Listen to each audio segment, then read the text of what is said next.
Assalamualaikum warahmatullahi wabarakatuh. Kali ini kita akan membahas pemeriksaan siklus penjualan dan penagihan. Hal ini merupakan bagian pertama, yaitu dalam bentuk review, mulai dari pengertian piutang dan seterusnya. Sementara nanti di bagian kedua kita akan bahas tentang test of control dan substantif test. Oke, langsung saja. Jadi yang dimaksud dengan piutang usaha menurut PSAK 55 2015 adalah merupakan pinjaman yang diberikan. Ya, itu saja yang digarisbawahi dulu, pinjaman yang diberikan. Dan piutang adalah merupakan aset keuangan non derivatif dengan pembayaran tetap atau sudah ditentukan, ya, dan tidak mempunyai kuotasi di pasar aktif. Oke, yang digarisbawahi adalah pinjaman yang diberikan, lalu pembayarannya itu bersifat tetap dan nilainya telah ditentukan. Oke. Menurut Warren et al. 2015, piutang itu atau receivable mencakup seluruh uang yang bisa diklaim terhadap entitas lain, ya. Uang yang bisa diklaim atau hak klaim terhadap entitas lain. Termasuk entitasnya adalah perusahaan, organisasi lain, bahkan perorangan. Oke. Nah, dalam penjualan, siklus penjualan, apa-apa sajakah akun yang terlibat atau yang berkemungkinan akan terdampak oleh siklus penjualan dan penagihan, ya. Dalam hal ini kita persingkat menjadi piutang, bahasa kita sederhanakan. Yang akan terlibat itu adalah tentu saja ketika ada penjualan untuk piutang pada penjualan, ya, ketika melakukan penjualan kredit. Kemudian kas dan bank juga akan terlibat, ya, ketika ada penjualan kas akan masuk. Kemudian ketika piutang dibayarkan maka kas juga akan diterima, ya. Kemudian ketika ada pengembalian atau retur, tentu akan terlibat akun retur penjualan dan piutangnya akan berkurang.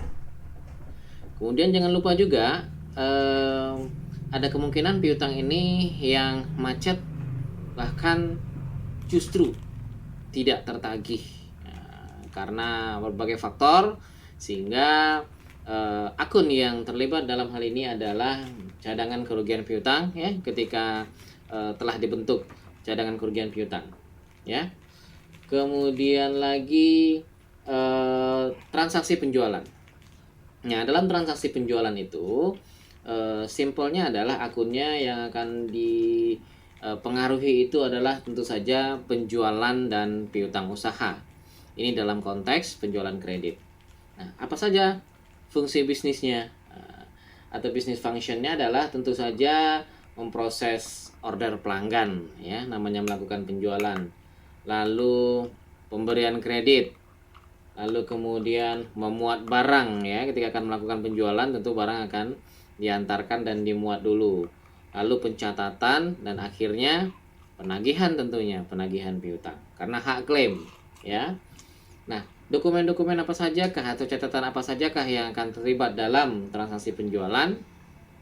Tentu saja order pelanggan, kemudian sales order, delivery order, sales invoice, catatan penjualan, jurnal penjualan, dan seterusnya, ya. Oke. Lalu kemudian setelah penjualan tentu transaksi penerimaan kas dong ketika kita melakukan penagihan. Maka yang akan terpengaruh itu tentu saja kas atau bank dan piutang. Akun piutang tentu akan berkurang ketika piutang dapat ditagih. Nah, fungsi bisnis yang berjalan tentu saja memproses dan mencatat penerimaan kas dan mengurangi piutang tentunya. Lalu dokumen dan catatan apa sajakah yang bisa dilakukan? Yaitu daftar penerimaan kas, buku bank, dan jurnal penerimaan kas tentunya.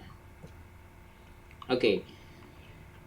Kalau untuk transaksi retur penjualan, ya kita sudah sama-sama tahu tentu yang namanya retur penjualan akan mengurangi piutang usaha, ya. Kemudian sama prosesnya mencatat, kemudian memproses, kemudian ketika dia retur berarti yang mencatat dan memproses retur penjualan. Dokumen dan catatannya tentu saja adalah kredit memo dan jurnal. retur penjualan. Transaksi penghapusan hutang gimana? Piutang maksudnya. Jadi ketika piutang itu tidak dapat ditagih, maka dengan sangat berat hati tentunya piutang tersebut akan dihapuskan, dan akun yang akan terlibat adalah akun piutang usaha dan cadangan kerugian piutang tak tertagih ketika sudah dibentuk cadangan kerugian piutang. Dokumennya tentu saja otorisasi penghapusan piutang tidak tertagih. Ya, hati-hati dengan penghapusan piutang. Pastikan bahwa sudah ada dokumen yang menunjukkan bahwa penghapusan piutang tersebut telah diotorisasi, telah disetujui oleh pihak yang berwenang. Dalam hal ini berwenang dalam perusahaan ya. Apakah mungkin dalam bentuk notulen rapat ya, dan seterusnya. Oke. Sekarang kita langsung ke tujuan audit siklus penjualan dan penagihan. Tujuan audit piutang. Kenapa sih piutang itu harus diaudit? Kenapa sih penjualan itu harus diaudit? Nah, jadi untuk meyakinkan bahwa yang pertama, bahwa piutang itu benar-benar ada atau eksistensi ya, asersinya. Kemudian piutang itu diperiksa atau diaudit adalah untuk menentukan apakah piutang tersebut benar-benar milik perusahaan. Kenapa? Karena bisa saja piutang tadi bukan milik perusahaan lagi. Karena apa ya? Karena sudah dijaminkan. Ya.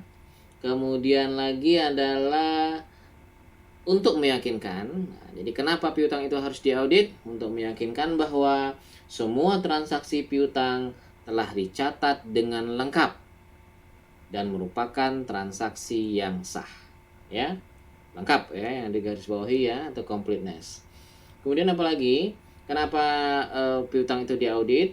Ya, untuk memberikan keyakinan yang memadai bagi auditor bahwa piutang yang disajikan dalam daftar umur piutang itu telah dijumlahkan dengan benar. Artinya apa? Artinya mathematical accuracy-nya sudah bisa diyakini kebenarannya. Ya, jadi 1 tambah 1 memang 2. Ya, karena bisa saja 1 tambah 1 tidak sama dengan 2. Makanya auditor harus memastikan bahwa penjumlahannya benar-benar akurat. Oke, kemudian apa lagi tujuannya? Agar yakin agar auditor yakin bahwa piutang seperti yang dinyatakan dalam daftar umur piutang itu adalah piutang yang sah dan penilaiannya memang benar-benar valid, ya, sah dan benar, sah dan valid.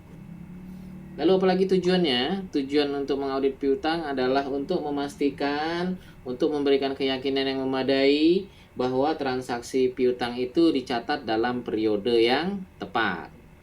Jadi, kalau seandainya sekarang tahun 2020, maka pastikan piutang itu adalah piutang untuk tahun 2020, bukan piutang atas penjualan dari tahun 2021.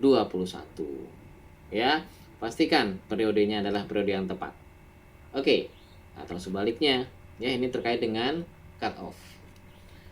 Kemudian apalagi tujuannya? Nah, tujuan dari mengaudit piutang itu adalah untuk meyakinkan bahwa seluruh piutang yang tersaji sudah diungkapkan seluruh informasi yang terkait dengan piutang tersebut.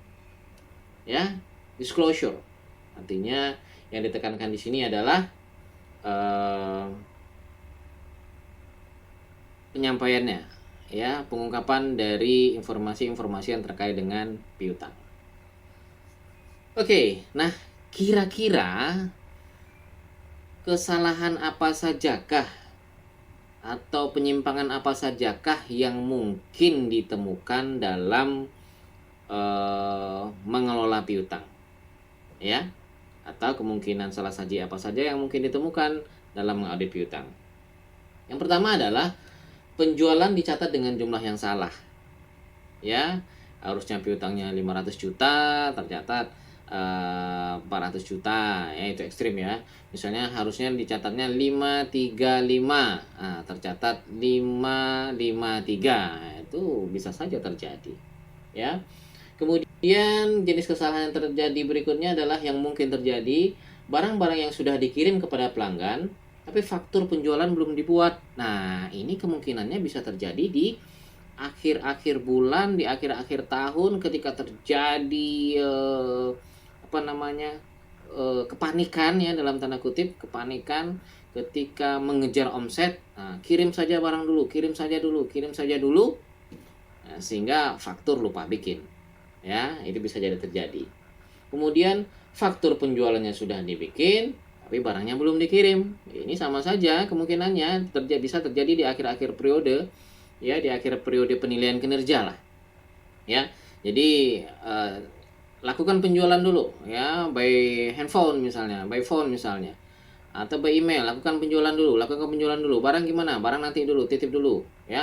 Kebetulan konsumen barangnya gudangnya penuh, nah jadi yang dikirim itu adalah DO saja sama invoice ya, kemudian barangnya nggak dikirim dulu. Nah, ini hati-hati. Kalau barangnya tidak dikirim dulu, berarti ya statusnya bisa jadi ini statusnya adalah barang titipan. Nah, ketika terjadi status barang titipan seperti ini, itu hati-hati ketika melakukan stock of name. Ya, karena bisa jadi ketika tidak tahu sejarahnya, maka barang titipan tadi itu bisa dianggap sebagai atau bisa tercatat sebagai stok. Nah, tercatat sebagai stok, stoknya bisa kelebihan, labanya bisa besar. Ketika barangnya ditagih ternyata terjadi selisih stok. Oke, apalagi kesalahan yang kemungkinan terjadi? Transaksi penjualan dicatat pada periode akuntansi sebelumnya atau periode akuntansi setelahnya ya. Salah catat periode setelah disampaikan seperti yang disampaikan tadi. Oke, kemudian apalagi ya? Jenis kesalahannya adalah penjualan barang dagang dilakukan kepada pelanggan yang diragukan bonafiditasnya. Artinya dijual kepada pelanggan yang kira-kira itu memang tidak mampu untuk membayar piutang ya, tidak mampu membayar hutangnya ke kita gitu atau ke perusahaan ya. Tapi gimana lagi, itu bisa terjadi ketika target penjualan kurang tercapai dan pelanggan-pelanggan yang bonafit itu sudah tidak bisa mengorder lagi, maka ya sudahlah, yang penting terjual. Nah, seperti itu kira-kira. Maka akhirnya dijuallah kepada pihak-pihak yang bonafiditasnya sangat diragukan. Yang penting omset tercapai dulu, nah, kan gitu. Itu bisa jadi kemungkinan ya.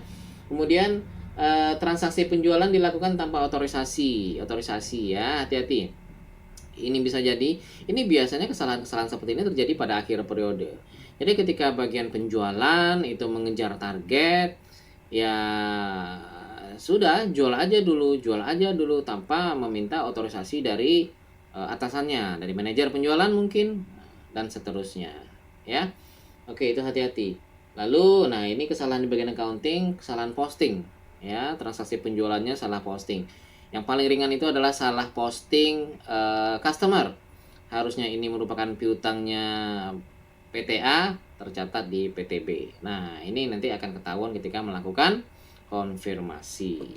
Oke. Demikian saja untuk bagian pertama ini. Nanti kita akan lanjutkan kepada bagian kedua. Assalamualaikum warahmatullahi wabarakatuh.